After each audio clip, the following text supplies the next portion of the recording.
Saudações, senhores e senhoras, alunos e alunas. Este é o terceiro capítulo do nosso videolivro de matemática do ensino médio, primeiro ano, terceiro capítulo. Senhores, toda essa obra foi construída dentro dos parâmetros da Base Nacional Comum Curricular, a BNCC. Espero que os senhores aprendam muito com nossos videolivros. E, senhores, por favor, dê um clique aí no canal, se inscrevam nele e, se inscrevendo, dê um cliquinho no sininho para os senhores receberem notificações de todos os vídeos que nós postarmos. Além do que, dê aquele like também, porque isso ajuda muito o nosso canal. E faça um comentário pedindo, dando elogios ou pedindo que mude alguma coisa. Espero que os senhores aprendam muito e tenham bons estudos. A gente vai falar de intervalos reais agora, inicialmente. Certos subconjuntos de R, que é o conjunto real dos números reais, determinados por desigualdades, têm grande importância na matemática, são os intervalos. Assim, dados os números reais, A e B, com A menor que B, tem-se intervalo aberto. Intervalo aberto é sempre representado por aquela bolinha aberta, branquinha, está ali. Então, eu estou falando do intervalo A e B, onde um x qualquer pode estar nesse intervalo, então x é A menor que x, ou seja, x maior que A, e x menor que B. Então, estando desse intervalo, não tem sinal de igual ali, porque a bolinha é aberta. Significa que nem A e nem B está incluído nessa questão. Já o intervalo fechado, nós temos A e B fechado, então continua sendo um número maior do que A e menor que B. Então, A menor ou igual a X, ou menor ou X menor ou igual a B. Aquele igual significa que A e B está incluído na questão a ser discutida, por isso que a bolinha está toda preenchida de preto. O intervalo fechado à esquerda e aberto à direita, isso aí pode acontecer normalmente.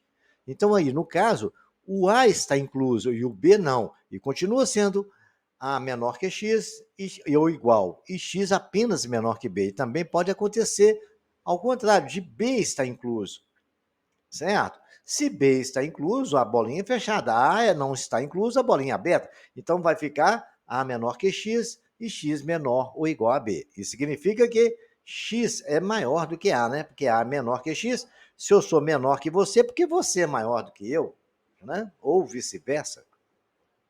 Se nós tivermos uma semirreta esquerda fechada de origem B, ele começa de B e vai para menos infinito. Então, ele está aberto em menos infinito e fechado em B. Por isso que ele vai X é menor, pertence aos reais, tal que X sempre menor que B. Significa que está indo ao infinito, um intervalo.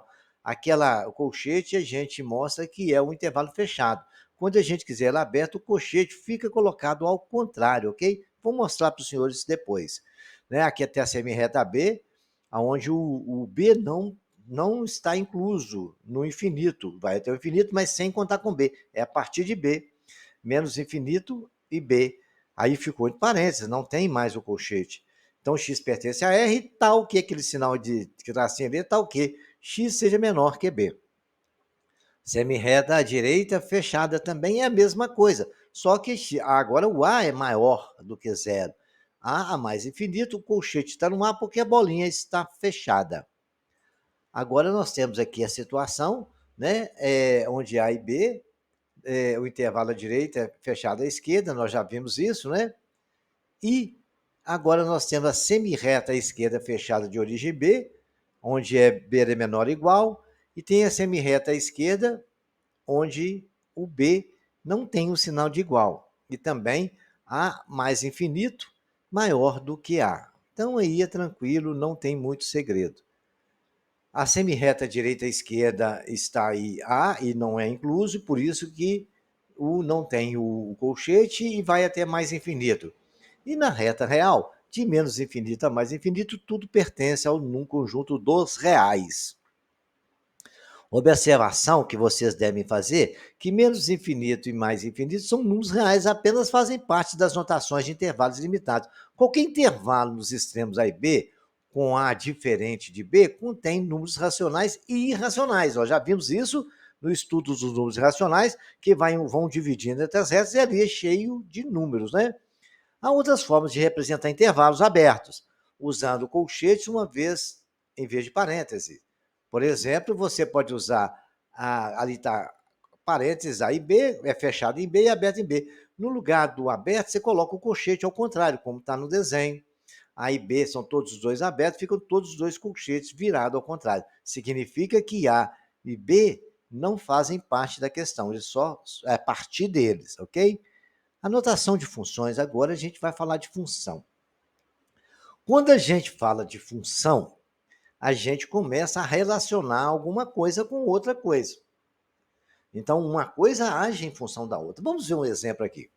O número de gasolina e preço a pagar. A tabela relacionada aos números de litros de gasolina comprados a preço a pagar por eles em janeiro de 2013, né? Vamos lá. Número de litros. 1 litro, 2,70. 2 litros, então, custa 2,40. 4 litros já custa mais 2,70, que vai dar 10,80. E assim sucessivamente, 40 litros. Então, o que é essa relação? Quantos litros eu não sei é X. Vai ser 2,70, que é o litro da gasolina, vezes o X. Observe que o preço a pagar é dado em função dos números de litros comprados, ou seja, o preço a pagar depende do número de litros comprados. O preço a pagar, 2,70 vezes o número de litros, que eu não sei qual é, eu chamei de X.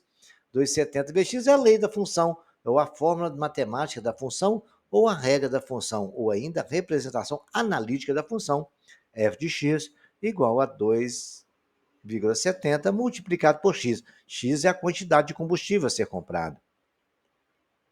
Em uma rodovia, o motorista coloca um carro, um piloto automático e mantém a velocidade constante de 90 km por hora. Veja a tabela relacionada do tempo e horas, a distância em que quilômetro. Meia hora, 45 km. Uma hora, dobrou, 90 km. Uma hora e meia, 135. Então, a velocidade também é relacionada. Então, a velocidade é 90 vezes o tempo. 90 km, velocidade é igual o tempo é t. Distância em quilômetros. Então, a distância é a velocidade multiplicada pelo tempo. Isso, quando vocês estudarem física, vocês vão ver essa equação e é muito tranquilo. E é o que está acontecendo, né? Se você vai andando, vai passando o tempo, então você vai aumentando a distância. Observe que a distância percorrida é dada em função de um tempo. Isso, a distância percorrida depende do intervalo de tempo.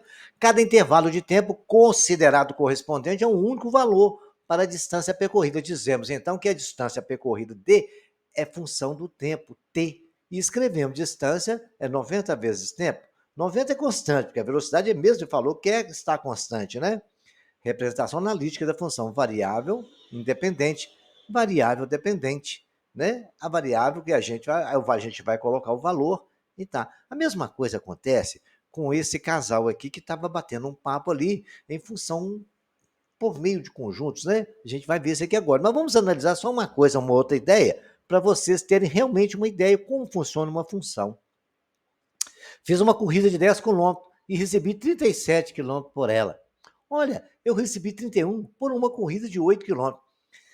Esse papo aí é tão legal, os carrinhos são legais, os carinhas são bonitinhos, mas a gente tem que compreender o seguinte: pelo preço é de acordo com a quilometragem. Ela recebeu por 10 quilômetros 37, o outro rodou só 8, recebeu 38, né? Então, senhores, vocês vejam que a função vai depender da quilometragem andada, do preço que ela vai cobrar da sua corrida. É assim, ó, a caso da gasolina e outros casos aí que a gente já viu de exemplo. Agora vamos entender a função em forma de conjunto. O que acontece com a função em forma de conjunto? Olha, nós temos aqui função uma relação entre dois conjuntos, né? No caso ali, no anterior, a gente estava falando a relação do conjunto de quilometragem e o outro conjunto que era o preço por quilômetro. Então, aqui, vamos chamar da função, vamos tentar compreender. Eu tenho um conjunto A, está de amarelinho, 2, 3, 4. E tem um conjunto B, 6, 7, 8 e 12. Muito bem. Esse aí é um conjunto. O 12 ali não tem ninguém flechando ele, vamos chamar isso de flechar, que é passar uma flecha que partiu de A para B. Então, mas isso aí pode dentro do conjunto, e os senhores vão compreender isso lá na frente. Então, ali nós temos ali 2 virando 6, 3 virando 7, 4 virando 8. E os dedinhos estão nos mostrando que isso aconteceu.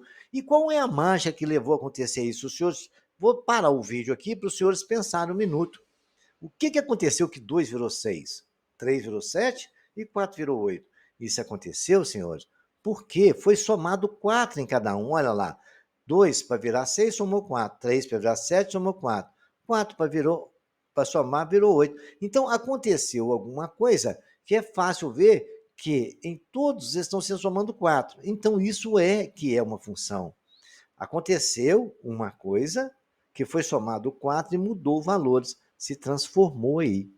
E aí agora a gente tem umas definições de algumas coisas que a gente vai falar várias vezes nesse capítulo e nos outros também, com relação a isso. Olha, a função do primeiro grau é essa função que nós estamos vendo aí. X, todo o valor de X, vamos chamar o A, é o conjunto X. É o que mantém a condição, certo? É o domínio. Y é o resultado. O B ali corresponde ao Y. É o que aconteceu. Eu somei 4 e virou 6. Isto é chamado de imagem.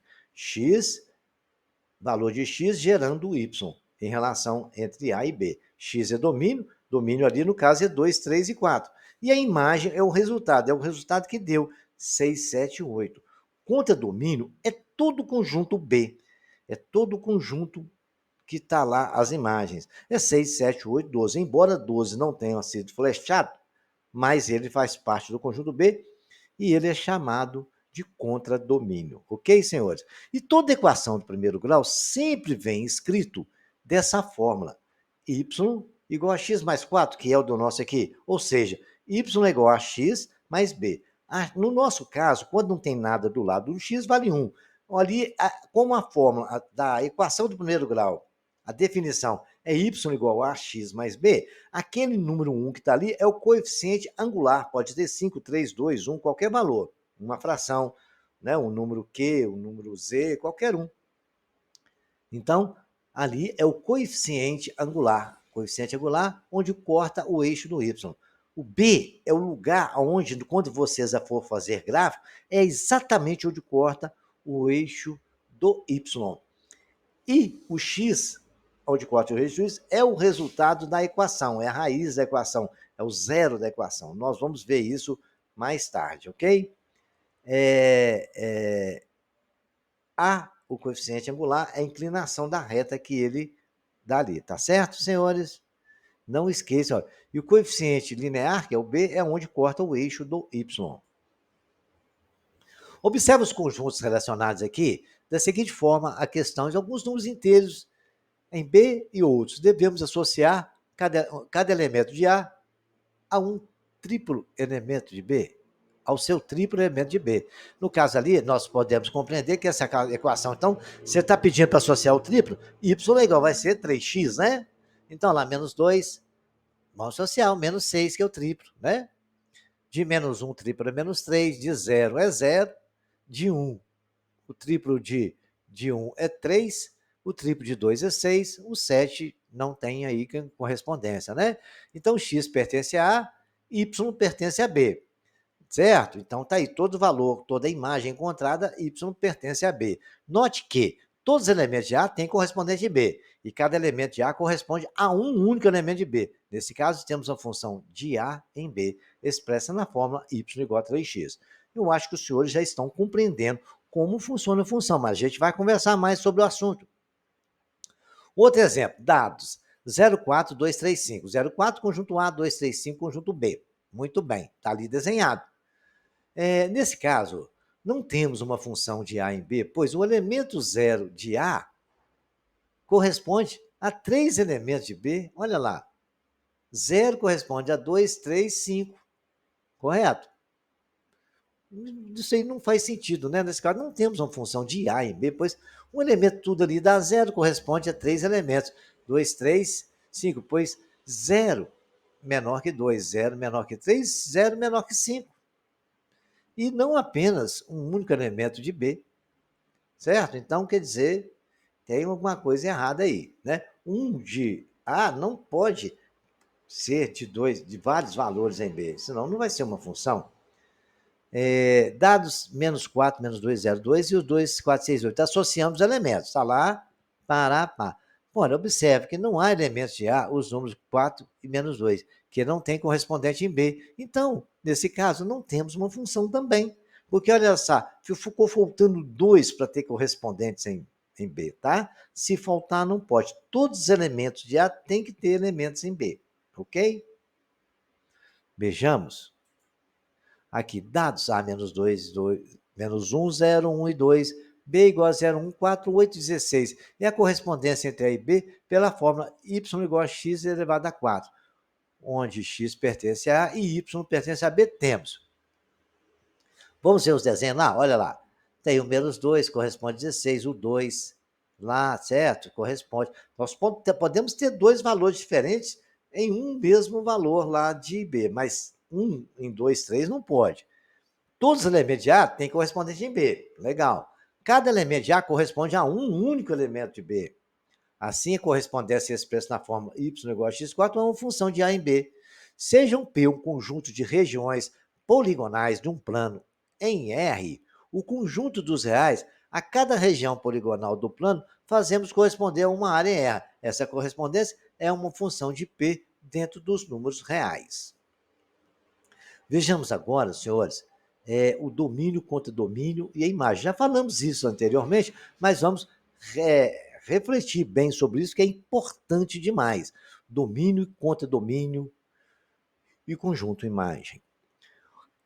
Dada uma função f de A em B, como está no desenho, o conjunto A chama-se domínio, em função domínio é chamado de D, né? Domínio, a função é chamada de D. E o conjunto B contra domínio. Todo conjunto B, mesmo que o conjunto B não tenha correspondente em A, mas todo o conjunto D é o contra domínio, a função. Para cada x pertencente a A, elemento de Y pertence a B. Chama-se de imagem. Todo conjunto que tem representação, ou seja flechado por A, é a imagem de x pela função f, ou o valor assumido pela função f de x pertencente a A. E são representados por f de x assim, y igual a f de x. Se você vê escrito f de x ou y, é a mesma coisa. E todo valor de y é imagem. Todo valor que está no conjunto de x é o domínio. E todo valor de B, do conjunto B, é o contradomínio. O conjunto de todos os y, né, assim obtidos, é chamado de imagem de função de f e é indicado imagem de f. Observe os exemplos que eu vou passar para os senhores agora. Olha lá, dados os conjuntos A0, 1, 2, 3, B0, 1, 2, 3, 4, 5, 6, vamos considerar a função f de A em B, que transforma x pertencente a A em 2x pertencente a B. Dizemos que f de A e B definida por f de x igual a 2 ou por y igual a 2x. Essa é f de x e y é a mesma coisa. A função foi dada por 2x, então y é igual a 2x. A indicação x em f de 2x. X é função de 2x. Significa, então, que x é transformado em função f em 2x. Então, vejamos lá. 0 vezes 2. Vamos colocar no lugar de x, a gente coloca 0 e vai achar o valor de y. 0. Então, no lugar de x, eu vou colocar 1. 2 vezes 1, 2. Então, a imagem vai ser 2 do 1. E se eu colocar o 2 no lugar lá, vai ser 4 vezes 2. 2 vezes 2, 4. Se eu colocar o 3, vai ser lá. Aí tem o 1, 3 e 5, certo? Que não são imagem nenhum lá, mas ele continua lá. Mas eles fazem parte do contradomínio, porque o contradomínio é todo conjunto B. Então, a imagem, o domínio é o 0, 1, 2, 3. O contradomínio é todo o conjunto B, 0, 1, 2, 3, 4, 5 e 6. É tudo que está ali. E a imagem são os valores que nós achamos representatividade em x, que é os y, né? 0, 2, 4, 6. Então, é muito simples. Separar isso não tem muito problema. Guardem na memória, o domínio é todo o valor de x. O contradomínio é o resultado de x aplicado em y e achou o valor y. E o contradomínio é todo o conjunto que a gente está tendo lá nos resultados de y, mas mesmo que não tenha flechado por A, ele faz parte do contradomínio. Vamos considerar a função n, né, dos números naturais, definida por f de x igual a x mais 1. Nesse caso, a função f transforma todo número real x em outro número natural y, que é o sucessor do indicado. Né? Sucessor não é o que você soma mais 1? A imagem de x é igual a 0 mais 1. A imagem ali deu 1. A imagem de 0 de 1 mais 1 é 2. A imagem de f de 2, né? A gente coloca 2 no lugar do x, vai ficar 2 mais 1 igual a 3. Assim por diante. Portanto, domínio é natural. D igual aos naturais, o contra-domínio, é todos números naturais, né? Porque todos estão ali. A regra é y igual a x mais 1, que é a função. E o conjunto de n, asterisco, significa que é n menos o zero. Isto é a imagem de f igual a n, esse com asterisco. Toda vez que aparecer asterisco, é porque o zero não está incluso. Ok, senhores? E agora, seja a função f igual pertencente a definida por y igual a x ao quadrado. Nesse caso, a função f transforma um número real em outro número real. Sempre vai ser, né? Y, que é o quadrado de x. Como todo número real é maior ou igual a zero, possui raiz quadrada real também. Se você levar o número ao quadrado, óbvio que ele tem raiz quadrada. Então, a imagem de f pertence a r positivo.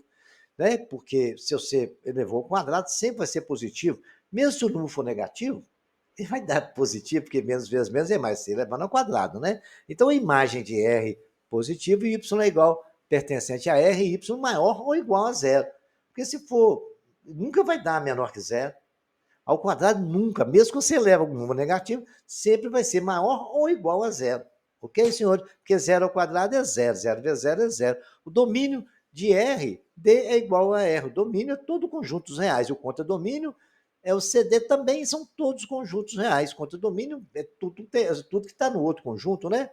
A regra que associa todo x pertence a R, e o único y de R é dado por y igual a x ao quadrado. E a mocinha nos mostrou a representação gráfica e pertence ao número dos reais, sempre positivo. Agora a gente vai analisar algumas situações do estudo do domínio de uma função. No caso nosso, estudamos toda função tem domínio, contradomínio, lei de correspondência, quanto é citada uma função f de A em B. Já ficam submetidos o domínio A e o contradomínio B. Às vezes é representado apenas a lei da função f, sem que A e B sejam citados. Nesses casos, consideramos o contradomínio B igual a R. E o domínio A como o maior subconjunto de R, porque ele está dentro do R, né? Porque é os naturais, e aí a gente vai.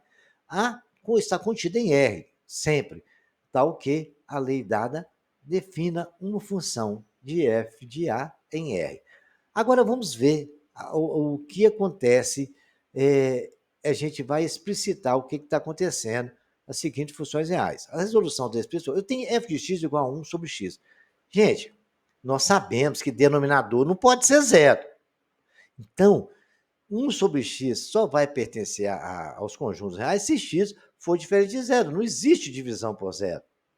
Para cada x diferente de zero, o valor 1 sobre x sempre existe um único, né, ou o inverso de x, logo, o domínio de f de x pertence aos reais, menos o conjunto zero. Aí a gente coloca R com asterisco, ok? Nunca os reais sem asterisco. Essa aí, ó, raiz de 3 menos x. Só é possível se 3 menos x for maior ou igual a zero, porque a gente não consegue ter raiz quadrada de número negativo dentro dos reais. Dentro dos complexos, sim, mas é outro assunto que a gente vai estudar futuramente. Mas dentro do conjunto dos reais, que é o que a gente está trabalhando, não existe raiz quadrada. Então, do x, 3 menos x, vai ter que ser sempre maior ou igual a zero. Então, na raiz quadrada, número negativo não tem. Então, a resposta é essa. Se você colocar x igual a 5, vai dar 3 menos 5 menos 2. Não pode, né? Então, vai ter que ser 3 menos x, x vai ter que ser sempre menos 3. 3 menos x vai ter que ser maior que zero. Menos x vai ter que ser maior que menos 3. X vai ter que ser sempre menor que 3. Aí a gente inverte os negativos lá, quando a gente estudou em equação, tá? Agora, aqui tem duas restrições, né? Além de x menos 2 ter que ser maior que zero, pela raiz, dito tem que ser maior, não pode ser igual, tem que ser sempre maior, né? Para a raiz, a gente pode dizer que 7 menos x é maior ou igual a zero. Então, x é menor ou igual a 7, né? E também, nós podemos dizer que x menos 2 tem que ser maior que zero, porque x tem que ser maior que 2. Ou seja, nós estamos ali no intervalo onde não pode ser igual a 2, porque senão dá zero, aberto, e o 7, que pode ser igual a 7, que ali 7 menos 2 é 5. Então, para cada x nesse intervalo, por isso que ficou aberto no 2 e fechado no 7, f de x existe um único, pois a divisão de um número real positivo ou nulo por outro subconjunto é dado por no intervalo, que nós temos aqui. Domínio de f é aberto em 2 e fechado em 7. Nós aprendemos esse negócio desse colcheete virado, é porque é aberto, então 2 não entra. Se fizer graficamente, a gente vai colocar a bolinha lá, ok, senhores? Beijão.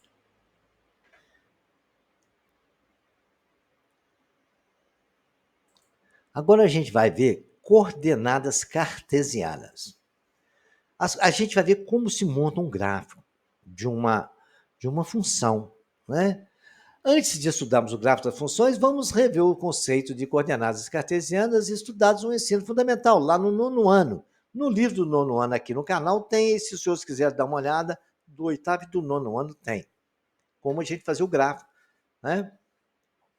A notação IB é usada para indicar o par ordenado dos números reais A e B, no qual o número A é a primeira coordenada e o número B é a segunda, um é x e outro é y.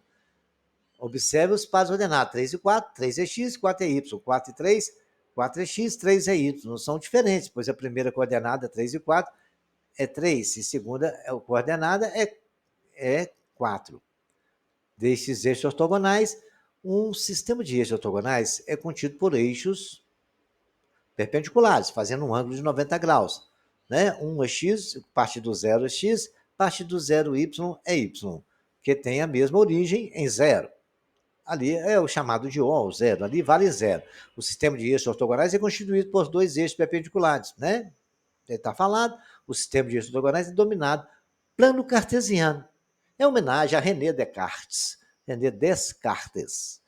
Eixo vertical, Y está ali desenhado. Então, em muitos você já conhece, é legal. E esses eixos formam-se 4 quadrantes. Né? Os eixos ortogonais dividem o plano cartesiano nas regiões chamadas quadrantes, na origem indicada. A origem está ali. Primeiro quadrante, onde x é positivo e y é positivo. Segundo quadrante, onde y é positivo e x é negativo. Quarto quadrante, x e y são negativos. Ao terceiro quadrante, né? Porque no quarto quadrante, y é negativo e x positivo. E está apresentando para os senhores essa belezura aí, que é o René Descartes. René Descartes, ele nasceu em 1956 e morreu em 1650. Formou um conceito de coordenadas em sua obra La Géométrie, em 1637, conectando a álgebra com a geometria. Esse cara é um fenômeno, eu já li muito, estudei muito sobre ele. Geometria analítica e geometria espacial com esse cara é fantástico. Usamos esse sistema para localizar pontos no plano. Esse ponto que eu estou falando no plano, se você imaginar um planeta Terra, ele é tudo marcado por pontos assim, de coordenadas cartesianas. É um pouco mais complexo do que no gráfico aqui, mas não foge muito dessa realidade não, tá? Dado o ponto P desse plano, dizemos que os números A e B são coordenadas cartesianas do ponto P, em que A é abscissa e B é ordenada. Veja que cada par ordenado de números reais corresponde a um ponto no plano cartesiano e, reciprocamente, a cada ponto do plano corresponde a um par ordenado de números reais. Essa correspondência biunívoca entre pares de números reais e pontos no plano permite escrever conceitos e propriedades geométricas em uma linguagem algébrica, de modo recíproco interpretar geometricamente relações entre números reais. A mocinha de camisa laranja está nos mostrando como é que a gente identifica. Observe o plano. Vamos localizar no plano cartesiano os pontos. 4 e 1. 4 e 1, qual que é? Olha lá, x é 4, y é 1. Olha lá, x é 4 marcado ali. Quando você vai no y, foi marcado no 1. pôs os pontilhados ali, o ponto A ali, exatamente a mocinha está nos mostrando. O B é menos coisa, olha lá, vamos ver o B. O B, x é menos 2, x é 1, y é 4. O B, olha lá, x é 1, subiu em cima do 1 lá no ponto e foi no y no ponto 4. Aí ficou o ponto ali localizado. A mesma coisa acontece com C menos 2 e 3. O X é menos 2, lá no X eu marquei menos 2. O Y menos 3 é debaixo de 0. Aí foi lá no menos 3, riscou, o menos 2 foi potinando até no menos 3. Depois chegou no menos 3, ficou o ponto C marcado. Aí nós temos também o ponto E, que é 1 e 0. 1 é X e 0. Olha lá, 0, o senhor marcou. O outro ponto é menos 1. O X é menos 1 e o Y é 0, ponto E. O F, x é 0, y é 3. Cadê o F? Ah lá, x é 0, foi em cima lá do eixo. Quando 1 é 0, geralmente o ponto é em cima do eixo. Porque 1 é 0. Por isso que está em cima do menos 3. O outro, o x, ficou em cima do menos 1 com o ponto E. E no ponto 0, lá é 0, 0. Né? Ponto 0, ponto O, é 0, 0. Onde x é 0 e y é 0. Né? Portanto, A4 menos 1, a coordenada abscissa é 4 e 1. Abscissa é 4, ordenada 1. X é 4, x é abscissa, y é 1. Assim, a mesma coisa aconteceu com 1 e 4, onde 1 é abscissa e ordenada é 4. Ok, senhores? Agora, como é que a gente faz um gráfico desse aí? A gente pega a função, vou dar 2 exemplos. Depois, no próximo capítulo, eu vou colocar esses mesmos exemplos com mais situações com a função afim, que a gente vai estudar em breve. O gráfico de uma função f de x igual a x mais b sempre é dado por uma reta. Toda função do primeiro grau nessa função sempre é uma reta. E para a gente construir o gráfico, como é que a gente faz? A gente monta uma tabelinha. Tem a função ali, 2x menos 1. Eu peguei aqui a tabelinha que está em cima da cabeça aí, botei um x de amarelo e y de verde, fiz um quadradozinho. O de branco são valores que eu vou atribuir aleatoriamente. Eu coloquei 1, menos 1, 0 e 2 para não dar contas muito grandes e o gráfico ficar um gráfico aí legal, ok? Vejamos aqui, senhores.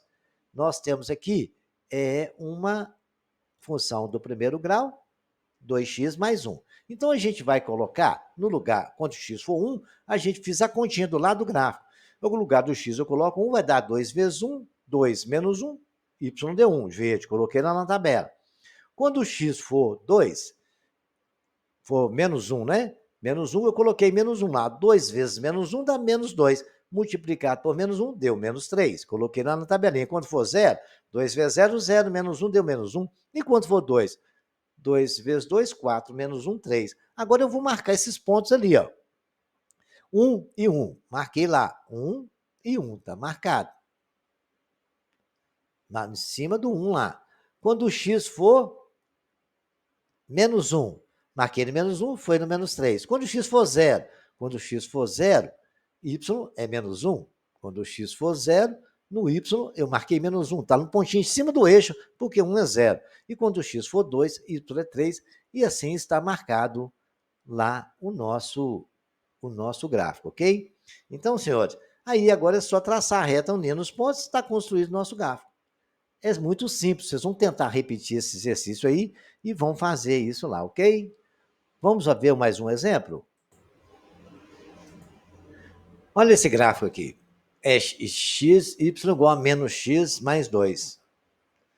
Deu um gráfico diferente, vê se a reta ficou diferente, tá? Vamos estudar isso mais lá na frente.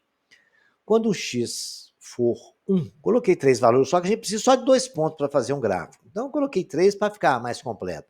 No lugar de x, eu coloquei 1, ficou menos 1 mais 2, que é igual a 1. Lá eu coloquei de verde. Coloquei, quando o x for 0, ficar menos 0 mais 2, deu 2. Quando o x for menos 1, y vai ser menos 1 mais 2. Menos 1, porque eu tenho que multiplicar. Porque menos está lá na função. O outro não é menos 1. Todas as vezes que tiver assim, eu não ensinei vocês lá no ensino médio, fundamental, que menos vezes tem que botar entre parênteses e multiplicar os sinais. Então vai ficar mais 1, mais 2, que é igual a 3. Aí eu marquei o ponto lá. Ó. Ponto 1, x1, 1. Marquei a bolinha amarela. Ponto 0 e 2. Como 1 é 0, vai ser em cima do eixo do y, 2. Quando o x for menos 1, lá no menos 1, subiu até lá no 3, foi marcado 3, traçou a reta, está construído o gráfico. Ok, senhores?